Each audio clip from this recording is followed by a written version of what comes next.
You saw it, early on you saw it, and you told yourself it wasn't a big deal. That's not a small thing to sit with. Welcome to Connexis, where we help you understand relationships so you can love better. What we're looking at today is why red flags rarely look like red flags when you're actually standing in front of one. There's a version of this conversation that turns into a list. 10 signs your partner is toxic.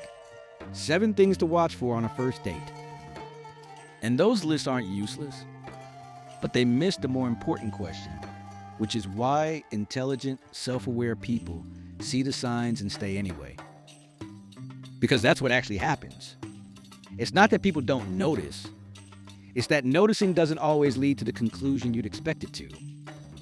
And understanding why that gap exists is more useful than any list you could memorize. The word red flag has been used so often it started to lose its shape. At this point, it gets applied to everything from someone who doesn't text back fast enough to someone who has never held a job. And when a word covers that much ground, it stops being useful. What a red flag actually is simpler than the internet has made it. It's a signal that the way this person operates in the world is going to cost you something. Not a difference in preference, not an inconvenience. A signal that something about how they function, how they communicate, how they treat people is going to create a specific kind of pain if you stay close to them long enough. The reason people miss them isn't carelessness, it's context. A behavior that would be obvious in a stranger gets filtered through everything you feel about this person. The warmth, the history, the version of them you've seen at their best, and that filter is powerful enough to genuinely change what you see, not just what you're willing to admit. One of the most common ways a red flag gets ignored is through what could be called the exception story. You notice something that doesn't sit right. Maybe they spoke about someone with a cruelty that surprised you. Maybe they lied about something small and unnecessary. Maybe they pushed past a boundary you'd set and then made you feel like the boundary was the problem.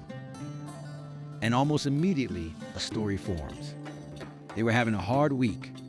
That person treated them badly first. They didn't really understand what you meant. The story isn't always wrong. Sometimes context does matter.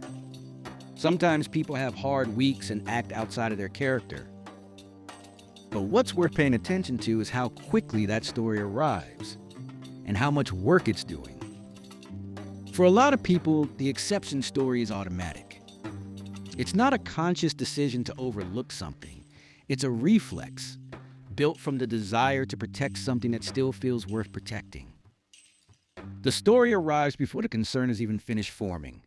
That speed is the signal. When the defense of someone appears faster than the question about them, something other than clear thinking is running the process. And if the exception story shows up every time, if there's always a reason, always a context that makes the behavior understandable, that pattern of explaining is itself the information. There's another pattern that shows up often, and it's quieter than most people expect. It's not a dramatic moment. No raised voice, no obvious cruelty. It's a feeling you get after a certain kind of conversation. A low-level flatness. A sense that you just spent an hour explaining yourself and ended up further from being understood than when you started. This happens when someone consistently redirects. You bring something up, and somehow the conversation ends up being about them. You express how you feel, and before long, you're managing their reaction to how you feel. You raise a concern, and you find yourself apologizing before the conversation ends. Not because you did something wrong, but because the discomfort in the room became yours to fix. What makes this particular pattern so easy to miss is that it doesn't feel like conflict. There's no argument. Nobody stormed off. From the outside, it might look like two people who communicate well, who work things through. But from the inside, one person is doing almost all of the emotional labor, and the other person is receiving almost all of the emotional consideration. In isolation, any one of these moments can seem minor. Maybe you were being too sensitive, maybe the timing was bad, but a pattern of feeling unheard, specifically in conversations where you needed to be heard, is information. It tells you something about how this person relates to your inner life and what space they're willing to hold for it. That's not a personality quirk. That's a structural problem. And structural problems don't resolve on their own. Some red flags don't show up in how someone treats you. They show up in how someone talks about everyone else. The way a person speaks about their ex says something. The way they talk about people who are no longer around to represent themselves says something. If everyone in someone's past is a villain, if every ended relationship was the other person's fault entirely, if they carry old grievances with a freshness that suggests they've never really set them down, that's worth paying attention to. Not because people can't be wronged. They can. Not because every difficult relationship is shared fault equally. It isn't.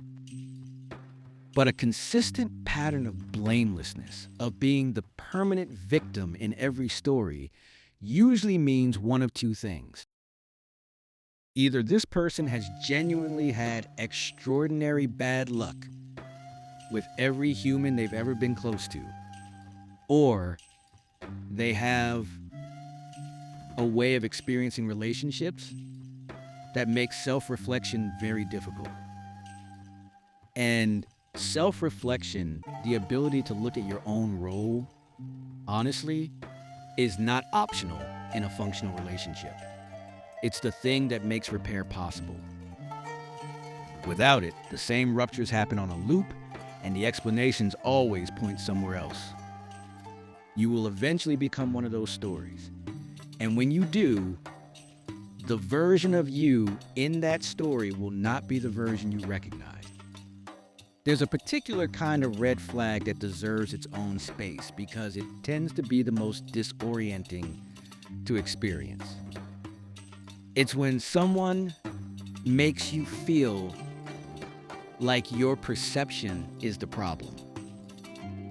Not through dramatic denial, not through an obvious argument about what happened, but through the accumulation of small moments where your read on a situation is gently, consistently questioned. You felt dismissed? Are you sure that's what happened? You felt uncomfortable? You're probably overthinking it. You notice something. You're so sensitive sometimes. Each individual moment seems manageable. Maybe they have a point.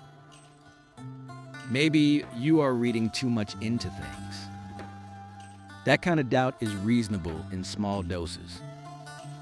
Healthy relationships involve people checking their assumptions and staying open to other interpretations. But over time, when this happens consistently, it creates a very specific kind of confusion. You stop trusting the first thing you feel. You start running every reaction through a second filter before you're willing to claim it. And that second filter has someone else's voice in it. You begin editing your own experience before you've even fully had it.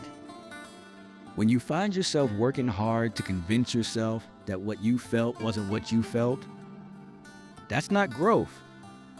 That's erosion. Genuine self-reflection makes you clearer about your experience. This makes you hazier. And the person standing closest to you when the erosion started is worth looking at honestly. The part most people misunderstand about red flags is that they're waiting for something that looks like a warning. They're expecting a moment that's clearly bad.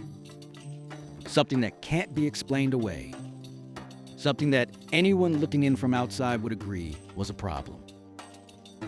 And so they hold the threshold there, at obvious, at undeniable, and everything beneath that threshold gets filed under something to work on or part of being human. But most red flags never reach that threshold. They live just below it permanently. They're visible enough to create discomfort, but explainable enough to survive another week. And the mind, trying to protect an investment it's already made, keeps adjusting what counts as serious enough. The threshold moves slowly. That's what makes it so difficult to notice from the inside. What would have made you pause 6 months ago gets absorbed, gets explained, gets added to the list of things you're working through together. And the list grows longer while the sense that something is wrong grows quieter. Not because things are getting better, because you've gotten better at carrying it. Understanding why red flags get ignored isn't about assigning blame to yourself for missing them. It's about recognizing that the human mind isn't designed to be objective about things it's emotionally attached to. That's not weakness, that's just how attachment works. It narrows focus, it generates reasons, it protects the connection, even when the connection is the source of harm. What changes, slowly, is the ability to hold two things at once. This person matters to me, and this thing I'm seeing is real. Both of those can be true at the same time. The discomfort of holding both, rather than resolving it by discarding one of them, is where clearer decisions eventually come from. It also helps to understand that early discomfort in a relationship is information, not an obstacle. The moments that make you go quiet inside, the ones you push past because you don't want to seem difficult, those moments are often the most honest data you're going to get. They're worth sitting with, rather than immediately explaining away. Most red flags don't announce themselves. They present as complexity, as nuance. As a person who needs to be understood more deeply before you can judge them fairly. And that invitation to understand more deeply isn't always wrong. Some people do deserve more context. Some situations are genuinely complicated. But there's a difference between understanding someone and indefinitely absorbing the cost of who they are while waiting for them to become who you need them to be. That distinction matters. One is generosity. The other is a quiet negotiation with yourself that rarely ends well. Clarity about that difference doesn't always come quickly. For most people, it comes late, after a certain amount of accumulated experience that eventually becomes impossible to reframe. That's not a failure. That's how most people learn, including people who are otherwise very clear-eyed about almost everything else in their lives. The more useful question, when you're in it, is not whether this person is perfect. It's whether what you're seeing is consistent, and whether what it's costing you is something you can honestly say you're choosing. Ask honestly and answered honestly. That question usually knows the answer before you do. If this gave you a clearer way to understand your relationships, subscribe to Connexis, where we help you understand more so you can love better.